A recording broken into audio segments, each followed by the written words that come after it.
good morning. Welcome back to the Broadcast Retirement Network. I'm Jeff Snyder. This is BRN Sunday for Sunday, November 19th, 2023. We've got another great show for you this week. We've got the Legal Eagles, David Levine and Kevin Walsh here to break down what's the latest on the fiduciary rule.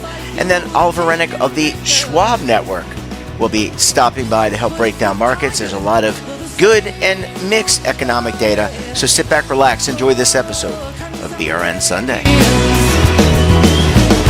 I'll be here when you are ready to roll with the chain. Where we're going to kick off the show, as we always do, with a look at what is happening on Capitol Hill. And geez, there is a lot going on this week. Joining us on the line, the Legal Eagles, David Levine, Kevin Walsh, both are principals with Groom Law Group. That's an employee benefits law firm based in Washington, D.C. Eagles, so great to see you. Thanks so much for joining us this morning. Jeff, it's great to be here. Let me be the first to say Merry Christmas, Kwanzaa, Diwali, Eid to you as we head into the holiday season. And we got a rocket list of things to go through today, so I'm going to jump right there. All right, Kevin, let's go to you. Thank you, David, and I appreciate that. You're going to have to spell out that what you just said because I did not able to transcribe that. Kevin, let's talk about. There's a lot going on Capitol Hill. Give us your perspective. I'm going to just, say happy Thanksgiving. And, we've got an agency in the Department of Labor that is, giving us more than we can eat. And by that, I mean, we've all know Fiduciary's back. They released a 500-page proposal at the beginning of November. A group of trades were like, 60 days might not be enough time to respond because we've got 2 sets of holidays, 3 sets of holidays. We've got a whole bunch of holidays between the day it was issued and January 2nd. Essentially, there were 39 business days. DOL, in an unorthodox move, actually sent a letter back saying, we're not going to extend the comment period.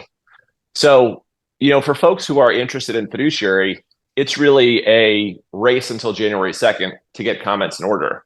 Now, on top of that, DOL is holding a hearing on the rule. And typically when you have a hearing on rulemaking, the hearing comes after the comment period closes, and it affords commenters an opportunity to respond to other commenters.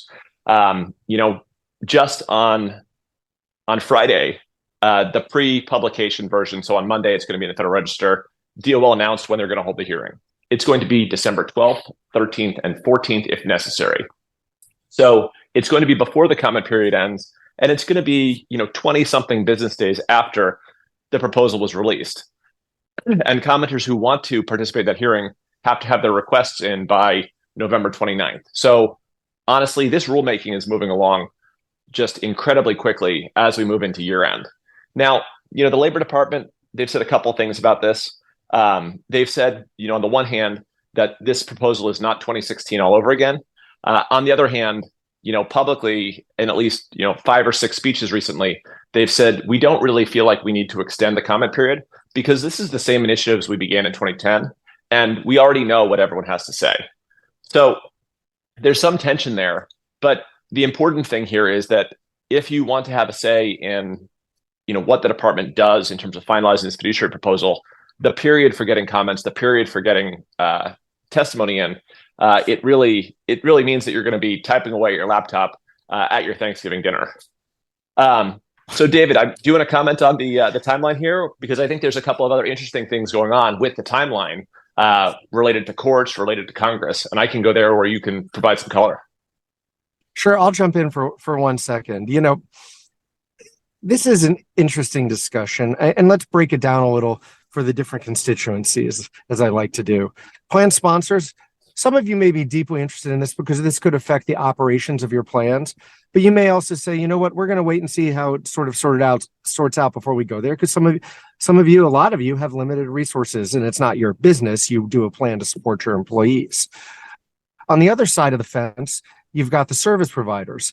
There's a lot of impact on the insurance industry here, significant that I would assert is far different than what we saw in 2010, 2015, 2016, during the Trump administration. There's a lot of difference here. So it might be it is worth your time. Similarly, record keepers and other service providers, whether advisors, wellness, managed account providers, there's a lot of things that are different here. It is not just the same old, same old. As we've gone through in a prior session with you, Jeff, we've talked about how this is a really much broader in so many ways about who would be a fiduciary. So I would take disagreement here with the Department of Labor's statements that we've seen it before, because this is not your father's fiduciary rule or your mother's fiduciary rule. This is not. I like that. I was thinking that I was going to say that until you chimed in. Well, gentlemen, Sorry. I mean, no, don't apologize. You guys are the stars of the show. I'm just the facilitator, or the moderator. But it sounds like there's a lot to be determined in a short period of time. We're going to have to wait and see. Gentlemen, we've got the Thanksgiving holiday kind of around the corner, and I want to ask you both, and I'll start with you, David. Any Thanksgiving traditions or favorite food that you might want to share with us and the audience? Thanksgiving tradition we always enjoy, that is, we get together with a group of friends that spans the entire world, and it's great when we get to see them. Some years it doesn't happen, but most years it does, and it's a group of 5 to 10 people, and it's a wonderful couple days. It's not just Thanksgiving, and some of the most quiet and peaceful times of the year, and I really treasure it. Yeah, it's always nice to spend time with friends and family. Kevin, I want to come to you and leave off with your thoughts about not what David said, but your own traditions and things that you like to Kevin, do at Thanksgiving. Kevin, you can't crash my event this year, okay? So I'm a fan of potatoes au gratin, and we tend to have potatoes au gratin as one of the many dishes that one has at Thanksgiving. The other tradition is, and I think this is a pretty common tradition, is we go around the room and say what you're thankful for. And honestly, you want to be early in that room, because once friends and family is gone, people really have to start thinking about what they say. Kevin, I always thought you say you're happy for the Legal Eagles. Yeah, I usually say coworkers and Jeff. Oh, there we go. That is so. You don't have to ingratiate yourself to the host. But gentlemen, look, I want to wish you, your families, all your friends a very happy Thanksgiving, and a happy Thanksgiving to our audience. Take care, and we'll talk to you all again next week. Happy Thanksgiving, everyone. Happy Thanksgiving. Happy Thanksgiving, Jeff. Bye, gentlemen. Bye-bye. Bye.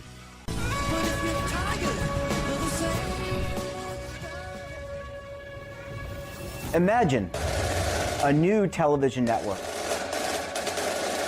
that will make you richer, healthier, and in control of your financial future.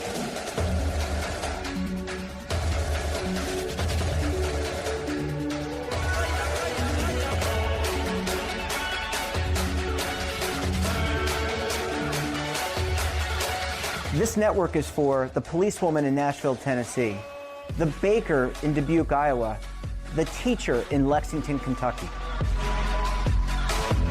We want to make the idea of savings and retirement culturally relevant. But what do you see as a defining issue of the midterms? Especially for the smaller businesses. I mean, they are the lifeblood of the American economy.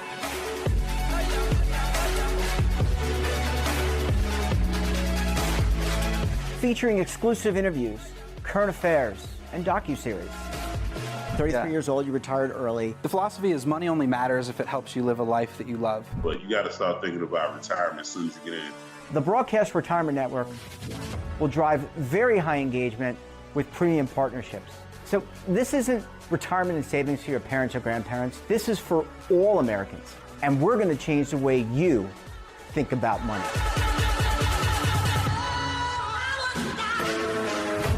Welcome to the next frontier of retirement and savings. This is BRN, the Broadcast Retirement Network.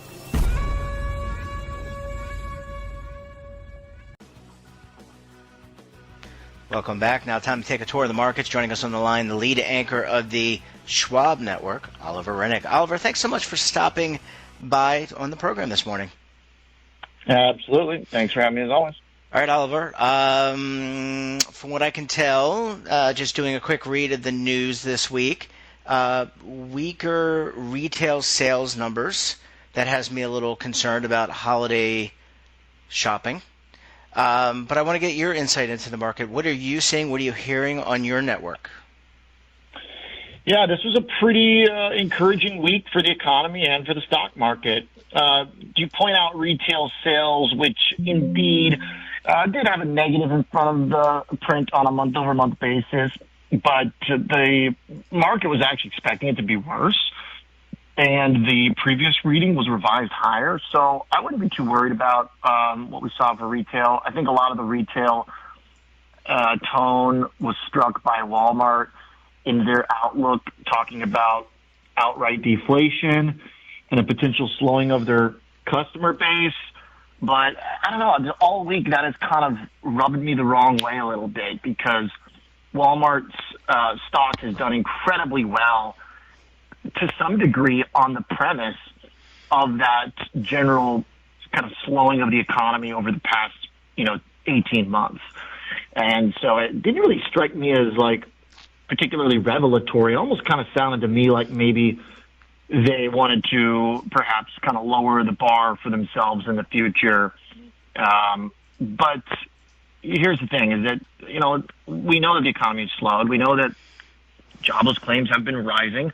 Unemployment has been rising. I mean, this has been going on for months now, better part of, almost, a year, basically. Not quite that much, depending on which metric you look at. But obviously our economy has slowed down since the big kind of post-COVID surge that was part of the COVID tech boom. But the fact remains still that the rate at which we are slowing has been very positively surprising. And that still is the tone that we should describe the economy with, which is better than expected, especially now that we're seeing inflation continue on a path lower. We are still technically inflating because we have positive numbers on the consumer price index, but to see the month-over-month rate go to zero for the consumer price index and negative for the producer price index, which is what we saw this week, there is obviously a lot of optimism now that even though the economy is going better than expected, it's not keeping a vicious cycle of inflation moving higher. So we're kind of arguably in one of the best possible outcomes right now, frankly. It really is surprisingly positive on every front. I mean, just to give an example, even in the scenario of a better than expected economy, which is the one I've been centering our coverage around, which was a pretty non-consensus view, basically since the regional banks blew up. It was pretty clear in the imminent following data that the economy was not going to fall off a cliff. And so I geared most of our coverage around the notion of this kind of trampoline landing, that instead of coming down real hard or even landing at all, we were kind of going to bounce back. And we did, but my concern with that was that the bounce back was going to cause inflation to flare up again. And that just is not turning out to be the case. Inflation is still moderating. So you really kind of got like the best of the possible outcomes that were updated fresh with inflation data this week. Oliver, with that as the context, what do you make of the U.S. consumer? Because a lot of the, on one hand, you hear credit card balances at record highs, the average account or the average account balance at record highs, rising interest rates. But then you hear people are going to travel for Thanksgiving. They're going to travel for the holidays, Christmas, Hanukkah, Kwanzaa, I don't want to get them all in so I don't get slammed. So what, you got to be careful these days, but I don't want to give short shrift to anybody. But in any event, what do you make about the U.S. consumer? Because at the end of the day, they have really, we as consumers have really driven a lot of these major market events. You talked about the tech boom, but now people are going to travel, yet they're driving up credit card balances. Yep. That is true. The data support that, but the data also support a robust employment situation and wage gains that are still pretty impressive next to inflation. And therefore, that credit card gets paid just in time to load it up again. So, it is true. Arguably, a situation where it works until it doesn't, but it at least gives us some pretty clear things to look for, which is a spike in unemployment, a spike in joblessness, or a big drop in wage growth. And we just are not really seeing that. Our productivity numbers have been pretty good, so we're producing a good bit to keep the economy overall chugging along. And obviously the indebtedness and the interest rates are a clock basically that ticks. But when you have enough income to stay afloat, any marginal move lower in interest rates is a pretty big deal. And that's what happened this past 10 days. With rates coming down because of the big Treasury bond rally, because of the inflation data, because the market thinks the Fed is done hiking, you had this whole resurgence this week of companies. And if we kind of think about the corporate world as an extension of that consumer point, because there are a lot of companies that are technically zombie companies whose math adds up against them when you look at how much debt they have, anytime those rates come down, it effectively extends their lifespan. And so that was the big thing that happened this week. It was not a week that was led by tech giants. It was a week that was led by small caps, beaten down so-called value companies, some of whom may be trash, some of whom may truly be beating down value. We don't know, until we know for sure. But the math on a lot of these companies does tell us that they don't really have much of an out unless the Fed cuts an extreme amount. So, yeah, some of this market move is probably overdone because there's just too many companies that are rallying this week that are heavily indebted, and maybe their life is extended, by a couple quarters or so when rates move down. But unless the Fed, totally cuts rates all the way back down, these companies are still going to have major problems, 6 months, a year in the future. So we're extending our runway, we're extending our lifespan, and that's a good thing. It's really all you can ask for. Oliver, I want to switch gears. We're coming up on the Thanksgiving holiday. I want to ask you, I asked the Legal Eagles in the last segment this question. What are the Rennick Thanksgiving traditions, and do you have a favorite type of dish at Thanksgiving? I think when you asked me this last year, I said pumpkin pie. I don't know, no real traditions. Just hanging out with the fam, eating gravy, taking a big nap around 6 p.m. Okay, and where's Donald the cat going to be? Boy, that's a good point. We need to make arrangements so that he doesn't feel too lonely. In that case, we'll let you get to that. He doesn't travel. No, he does not travel, but he is, if you guys have not seen, I don't know if you ever post pictures on social media about him, but he is the cutest little, he's not even little. He's a big guy. He's a cute, no, he's not. He's a cute Cat guy. on. Oliver Rennick, wishing you and your family and your friends a very happy Thanksgiving, and we'll talk to you again very soon. Enjoy. Have a great rest of the weekend, my friend. Thank you, Jeff. Bye-bye. And that wraps up this episode of BRN Sunday. Have a topic of interest, someone you think we should talk to? Drop us a line. And don't forget, for all the latest curated news and lifestyle, wellness, finance, tech, so much more in all in one place, check out today's edition of our daily newsletter, The Morning Pulse. Want to search our archives, check out our latest content? Well, then visit our website. We're back again tomorrow with another edition of BRNAM. We'll have a very special guest. Until then, I'm Jeff Snyder. Stay safe, keep on saving, and don't forget, roll with the changes.